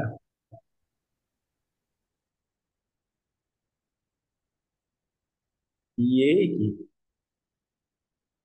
Nah, kalau ini bisa lihat. Belum muncul, Bang. Ya, sudah. Ya, bisa Oke. kelihatan. Jadi kesalahan dibuktikan dalam pencobaan. Yang pertama, Ayub ini orang saleh yang diberkati Tuhan. Secara rohani memiliki kesalehan, secara jasmani memiliki harta, secara jiwani memiliki keluarga. Yang kedua, dalam kesalehan ini juga dia adalah orang yang teruji dalam pencobaan. Ya. Teruji dalam pencobaan. Buktinya apa? Pencobaan pertama itu dikatakan apakah orang saleh setia kepada Allah hanya karena diberkati. Kedua, apakah orang saleh tetap saleh sekalipun menderita sakit fisik. Jadi iblis ternyata salah. Sebab sekalipun Ayub belum mengutuki Allah, hal ini merupakan bukti bahwa berkat-berkat Allah serta kesalehannya bukan menjadi dasar kesetiaan Ayub. Bukan berarti Ayub mengutuki Allah pada akhirnya, tidak ya. Sekalipun Ayub belum, artinya tidak mengutuki Allah, berkat-berkat yang ada pada Ayub maupun kesalehannya itu bukan karena dasar kesetiaan Ayub, tapi karena Allah yang bersama dengan Ayub. Ayub sama sekali tidak tahu mengapa penderitaan itu menimpa dirinya.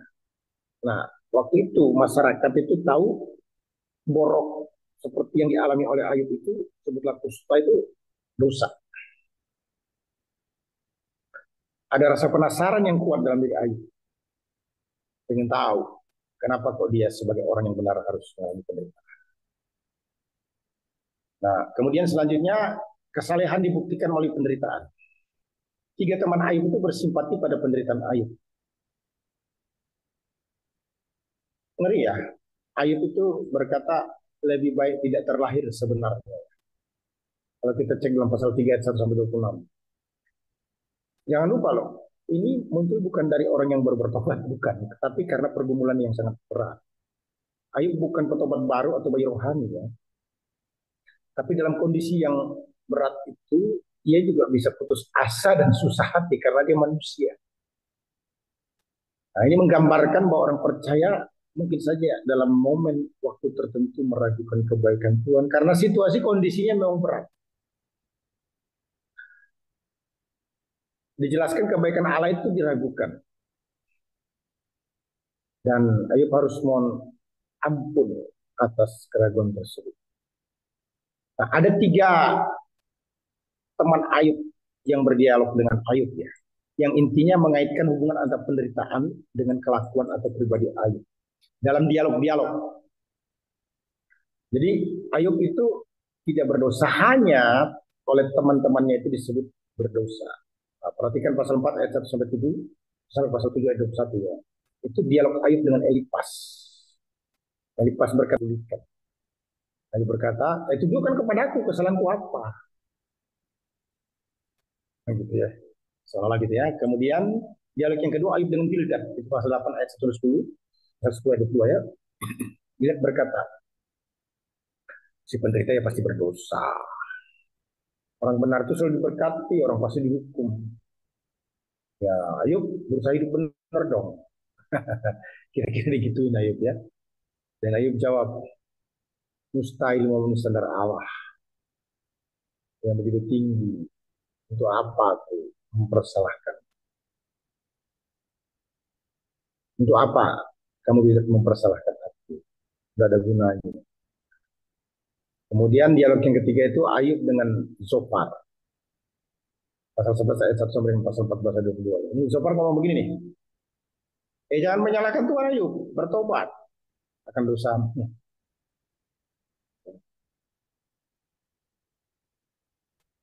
Ayub berkata, kamu tidak mempunyai jawaban. Allah tunjukkan kepadaku kesalahanku nantinya. Ya, panjang dialog-dialog itu ya. Panjang dialog-dialog itu. Ada pidato Elihu juga di dalam pasal 32 ya. Ayat 1 sampai dengan pasal 37 ayat 24 ya. Yang menjelaskan bahwa Allah memakai penderitaan untuk mendidik orang. Nah, ini bagus nih ya. Dan dia berkata, Ayub jangan congkak. Allah ingin menjawab Ayub karena ia tidak bisa mengerti kehendaknya dalam penderitaan. Jangan lupa, selalu ada jawaban Tuhan yang akan memuaskan Ayub atas penderitaan yang dialami. Allah menghalangi manusia dari perbuatan dosa supaya apa? Bertobat. Allah itu adil sekalipun Ayub berontak. Allah tidak menjawab Ayub karena congkak. Congkak dalam artian merasa Allah harus bertanggung jawab kepada Ayub atas borok yang dia alami. Padahal manusia itu kan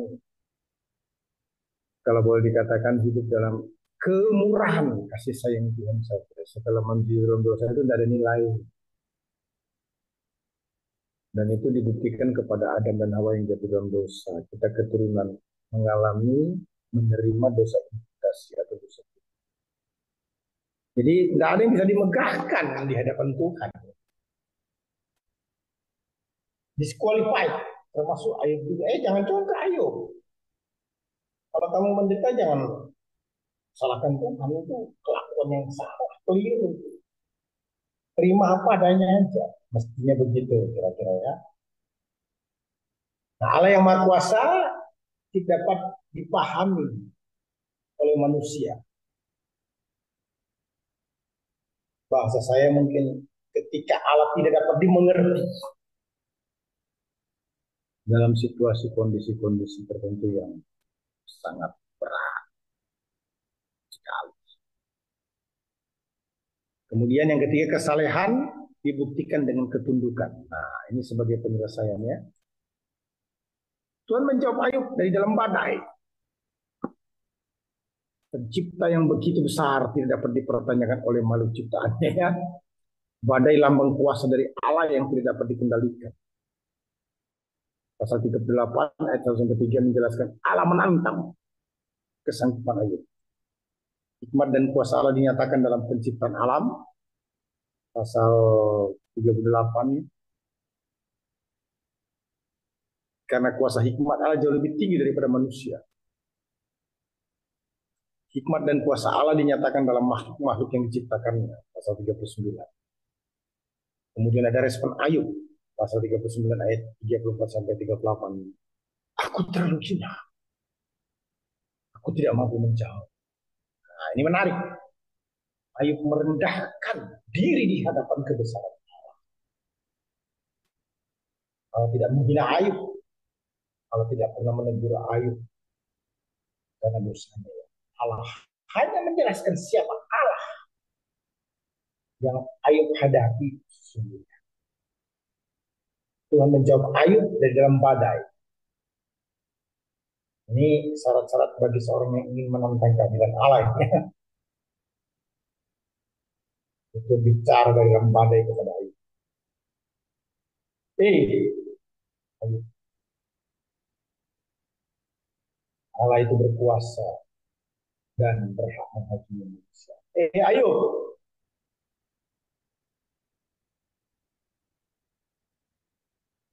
Allah itu berkuasa atas kuda Nil, atas buaya. Nil itu Ehemot, buaya itu Leviathan, lambang daripada kuasa yang menentang Allah. Allah berkuasa bukan hanya atas manusia, tapi Allah berkuasa atas setiap Penentang. Berubah pasal 42 ayat 1. Ayub baru mengerti kebesaran Allah dan menyesal bahwa menduga, menyaksikan kebaikan Tuhan. Di pasal 42 itu Ayub baru menyadari bahwa Allah mempunyai alasan yang baik untuk menindas Ayub, sehingga ia tidak meminta penjelasan apa-apa. Ayub damai dengan dirinya dan keadaannya mulai itu. Nah, bagian terakhir bicara tentang kesalehan Ayub dibuktikan oleh teman-temannya. Kalau tadi kan teman-temannya itu mengejek, sekarang berbalik sebagai bagian penutup. Pasal 42 itu ayat 7 sampai 9 Ayub dipuji dari 3 temannya. Dan ayat 10 sampai 17 itu bicara tentang keadaan Ayub dipulihkan dari situasi kondisi yang terpuruk. Nah, kata penutup menghubungkan kembali dengan pendahuluannya, kebenaran Ayub, ia tidak harus membawa korban, melainkan harus mendoakan teman-teman. Itu sesuatu yang sangat berbeda. Biasanya korban perlu, tapi kali ini tidak perlu, harus mendoakan temannya saja. Ayub tidak mengutuk Allah dalam penderitaannya. Sebaliknya, sekalipun teman-temannya menyerang, tapi Ayub kuat.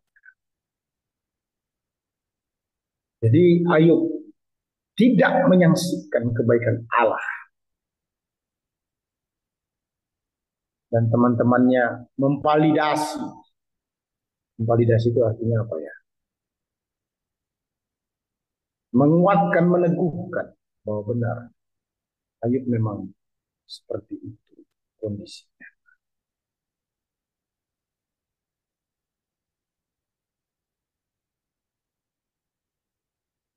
Ya, bisa lihat slide selanjutnya. Sikap yang benar dalam menghadapi penderitaan. Bisa? Ya, bisa, Pastor. Oke. Pertama itu respon positif. Pasal 1 ayat 20-21. Respon positif. Di mana ayat 1 sampai 13 bicara tentang penderitaan yang dialami Ayub. Apa itu? Lembu sapi keledai dirampas, serta para penjaga dipukul dengan mata pedang. Itu 1. 2. Api membakar serta memakan habis kambing domba dan penjaga-penjaga. 3. Unta-unta dirampas dan para penjaga dipukul dengan mata pedang. Kasihan deh.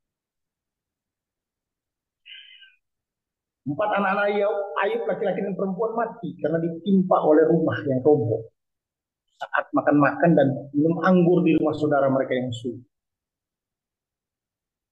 Nah, walaupun penderitaan tersebut dialami Ayub, namun Ayub menghadapi dengan sikap yang benar, menanggapi dengan respon yang positif.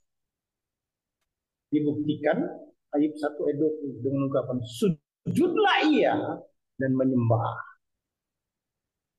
Ayub 1:21 dengan ungkapan terpujilah nama Tuhan. Aduh, keren banget. Aduh, mak, nggak kuat dah, nggak mampu. Lembu sapi keledai dirampas, para penjaga dipukul dengan mata pedang, mati. Itu kan didapat dengan susah payah itu. Api membakar kambing domba dan penjaga. Aduh, mak. Unta dirampas dan penjaga dipukul dengan mata pedang. Anak-anak Ayub mati ditimpa oleh rumah roboh. Saat apes manusia ini yang namanya Ayub jatuh ke tiban tangga. Apalagi kalau ada bahasa yang lebih ngeri, itulah yang cocok untuk Ayub. Sujudlah dan menyembah Ayub. Berkata terpujilah nama Tuhan. Jadi Ayub menghadapi semua musibah tersebut dengan sangat sedih, namun tetap menunjukkan respon positif atau memuliakan Allah. Nah, respon positif terjadi pada Ayub karena dia tetap fokus pada Allah, bukan pada musibah yang dialami. Artinya Ayub memiliki keyakinan Tuhan intervensi.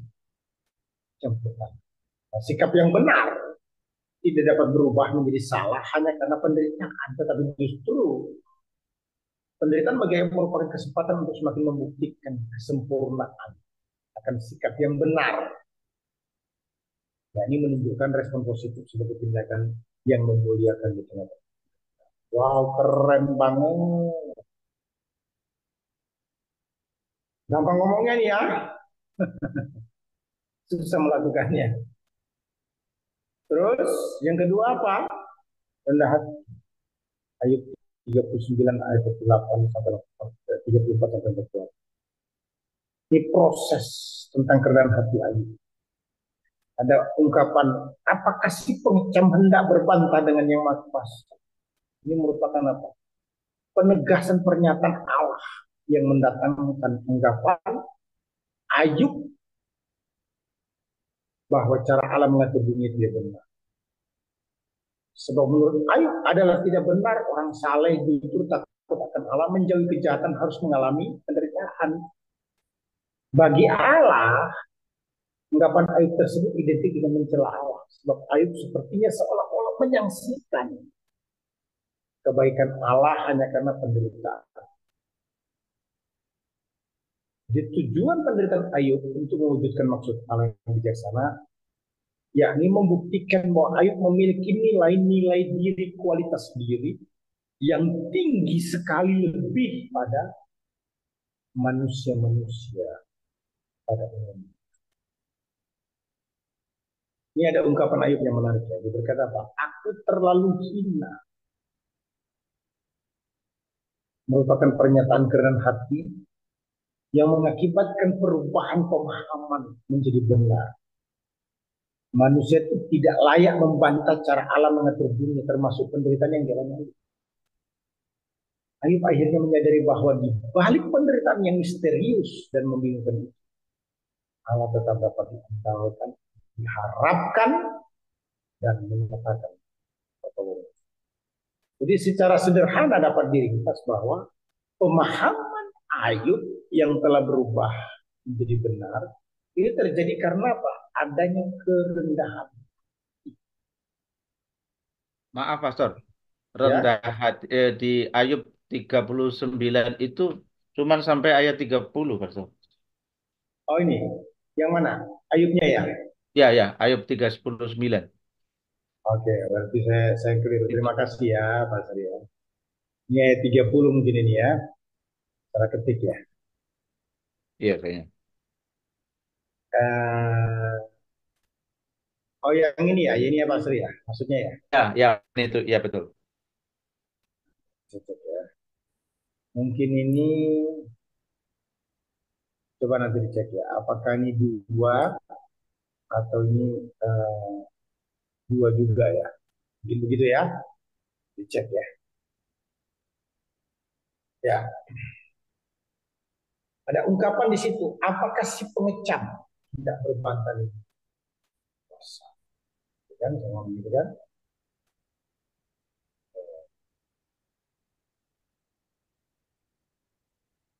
38. Berapa itu? Apakah si pengecam hendak berbantah dengan yang maha kuasa? Bisa dicek kan? Tadi tadi ayat berapa, Pastor? Tadi? Yang sebelumnya, Pastor.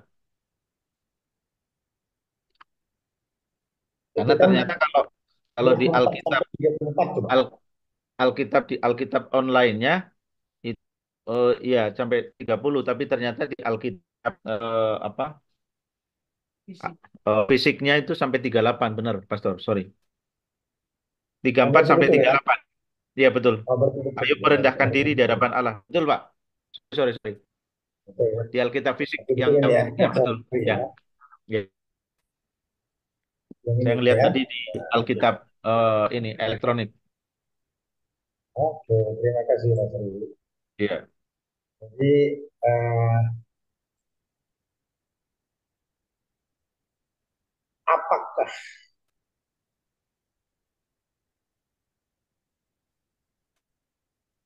apakah si pengecam hendak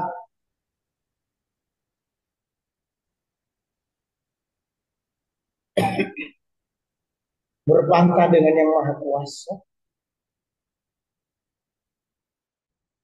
Siapa dalam hal ini? Ayub menyadari dirinya.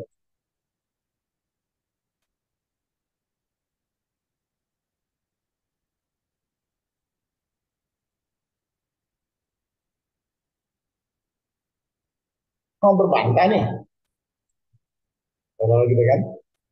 Gak bisa, gak bisa. Jadi kerendahan hati Ayub ini merupakan kunci. Dia mampu melewati berbagai struggle di dalam dirinya. Bahkan pernyataan Ayub, aku terlalu hina, itu memberikan penguatan kerendahan hati yang menunjukkan bahwa pemahaman Ayub itu benar. Dia tidak layak membantah Allah yang mengatur dunia, termasuk dirinya yang mengalami penderitaan. Ayub menyadari bahwa di balik penderitaan yang misterius dan membingungkan itu, Allah tetap dapat diandalkan. Dia itu tetap memberikan pertolongannya. Jadi ini sama sebenarnya dengan pernyataan Paulus dalam Roma 8 ayat 8. Atau bekerja dalam segala sesuatu yang mendatangkan kebaikan bagi mereka yang mengasihinya, itu mereka yang terpanggil sesuai dengan rencananya. Gitu ya. Nah, yang ketiga itu Ayub mengakui kedaulatan Allah. Jadi respon atau sikap yang benar ketika menghadapi penderitaan itu bukan hanya bicara tentang respon positif, rendah hati, tetapi yang juga penting adalah mengakui kedaulatan. Dari mana kedaulatan Allah itu kita ketahui? 42 ayat 1-6. Merupakan proses penjelasan dalam kitab Ayub yang mengakui kedaulatan Allah secara khusus ayat 2 ya. Aku tahu bahwa engkau sanggup melakukan segala sesuatu dan tidak ada rencanamu yang gagal. Ini pengakuan Ayub bahwa Allah berdaulat berkuasa untuk melakukan kehendaknya sebab memang dia pribadi yang maha kuasa. Ayat 3, firman-Mu, siapakah dia yang menyelubung keputusan tanpa pengetahuan? Itu sebabnya tanpa pengetahuan aku telah berbicara tentang hal-hal yang ajaib bagiku dan yang tidak ku ketahui. Jadi melalui ayat 3 itu apa? Nyata bahwa Ayub mengakui kedaulatan Allah yang bekerja di luar jangkauan nalar pikiran manusia yang limited, yang terbatas. Nah, pemahaman Ayub tentang penderitaan yang dialami oleh yang beriman itu adalah tindakan salah dari pihak Allah. Yang ada dalam pikiran Ayub itu telah berubah karena dia mengakui kedaulatan Allah. Ya. Nah, ayat 4-5 berkata, firman-Mu dengarlah, maka akulah akan berfirman. Aku akan menanyai engkau supaya engkau memberitahu aku. Hanya dari kata orang saja aku mendengar tentang engkau. Tetapi sekarang mataku sendiri memandang engkau. Wah, luar biasa. Ayat ini menjelaskan bagaimana Allah menanyai Ayub dan Ayub berkata, hanya dari kata orang saja aku mendengar tentang engkau. Tapi sekarang nih mataku sendiri memandang engkau. Kalimat sekarang mataku sendiri memandang engkau ini artinya apa? Ayub benar-benar memahami Allah itu berdaulat terhadap jalan. Allah berdaulat untuk menanyakan, maksud saya Allah berdaulat atas apapun juga, atas kebaikannya, atas kehadirannya, yang menyebabkan hati Ayub itu tentram.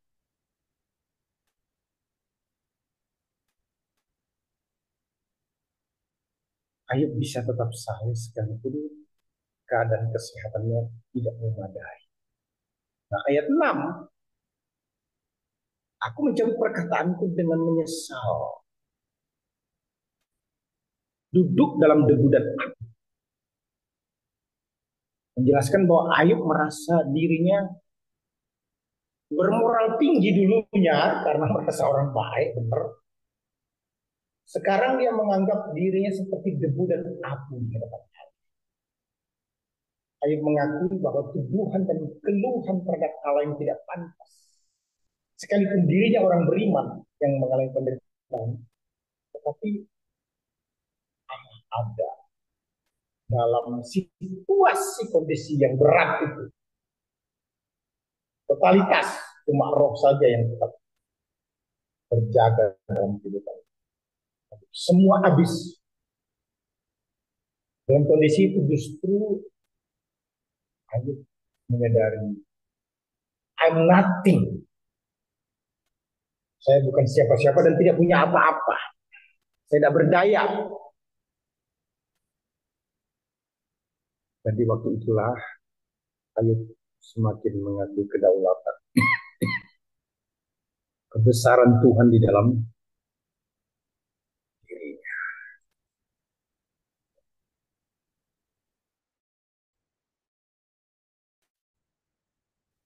Ya, saya lanjutkan dulu ya. Jadi kesimpulan kita Pak Ayub apa? Penyembah yaitu Ayub mengalami sakit hati karena kesengsaraan dan kebahagiaan yang dia alami. Dikecewakan oleh teman-temannya dan istrinya, sakit hati terhadap dirinya sendiri, sakit hati terhadap musuhnya, sakit hati terhadap Allah. Yang kedua, sakit hatinya Ayub terhadap Allah itu berdasar pada keyakinan tentang sifat Allah yang sebagian benar dan sebagian tidak benar. Bisa perbesar dulu ya, sabar ya.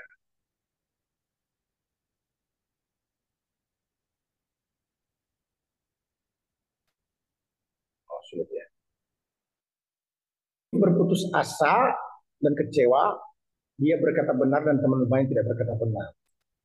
Jadi keyakinan tentang Allah dan diri sendiri yang benar itu terlihat dia menyatakan kebesaran Allah, kedaulatan Allah, kasih setia Allah, hikmat Allah, dan Ayub merasa dirinya tidak berdosa, ya, merasa berhak mendapatkan perkenanan Tuhan.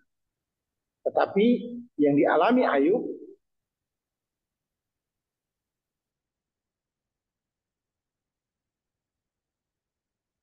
ya,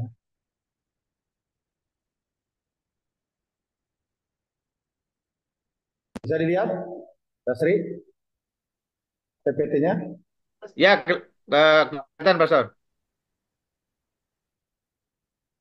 Muncul ya? Ya, muncul Pastor. Ya. Jadi apa yang dialami Ayub tidak sesuai dengan apa yang diyakininya sehingga dia menjadi kecewa ya.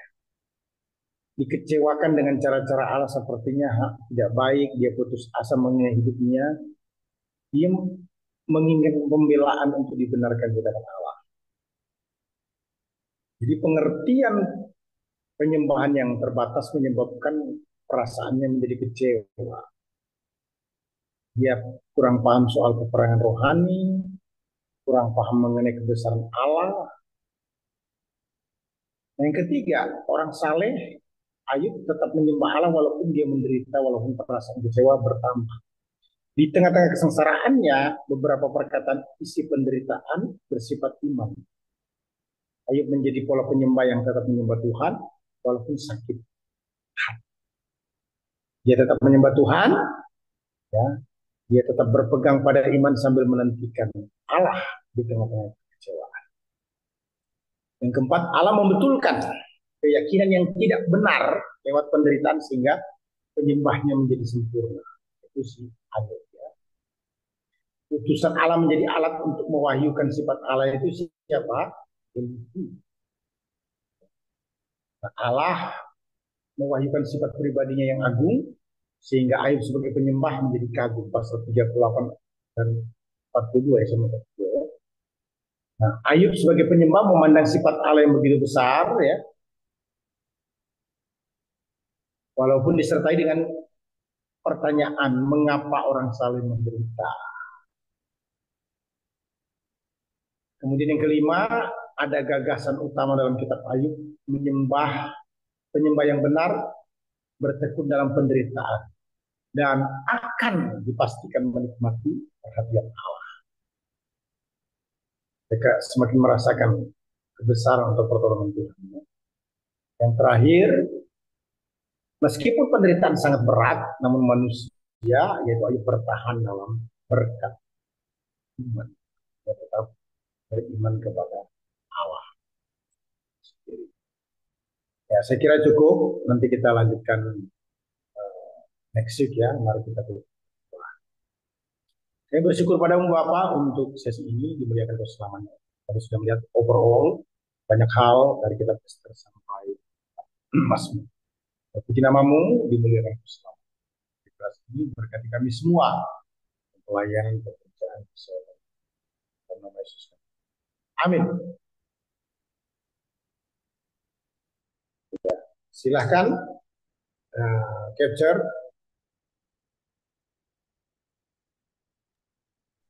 Kamera semua. Dengar suara saya? Terima kasih banyak loh. Ini Iya, kebetulan bisa. Tengah-tengah pekerjaan. kebetulannya dari tadi nih. Oke. Satu, dua, tiga. Terima kasih, Pastor. Oke, Terima thank kasih, you. Terima Pastor. kasih. Terima kasih. Jumpa Next. minggu depan. Terima kasih Pastor Hanas, Tuhan berkati selalu. Semuanya thank you.